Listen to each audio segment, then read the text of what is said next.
Hi friends, good morning. তো এখন তো ট্রেনেই আছি আমরা সবাই। মা একটু শুয়ে আছে আর এনজিপি পার হয়ে গেছি। তা এখনো 4-5 ঘন্টা তো আছে আলিপুর, যেহেতু ট্রেন 1 ঘন্টা লেট চলছে। ওকে, তো আমি ঝালমুড়ি খাচ্ছি, এই ঝালমুড়ি। ওকে, আর মা শুয়ে আছে, হাজব্যান্ড বসে আছে।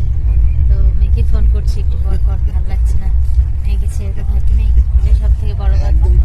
তো ট্রেন ভালো চলছে, কিন্তু 1 ঘন্টা লেট আছে, হয়তো মেকআপ করে নেবে। আলিপুর ঢুকতে ঢুকতে, আলিপুরদুয়ার ঢুকতে ঢুকতে হয়তো 1টা বেজে যাবে। ওকে, তো তোমরা ভালো থেকো, আমি পরে আবার আসছি, ঠিক আছে?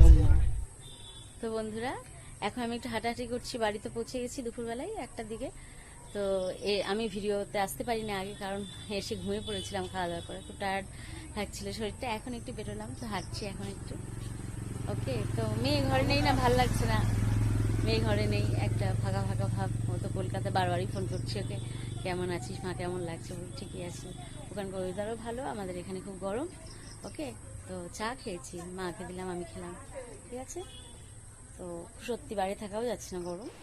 তো বন্ধুরা, এতদিন ছিলাম না, তো ঘর দোয়ার খুব নোংরা হয়ে আছে, ওগুলাও পরিষ্কার করছি।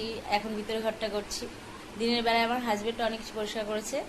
তো এখন তো বললাম তোমাদের চা খাওয়া হয়ে গেছে, তো ঘর দোয়ার পরিষ্কার করার টাইম লাগবে।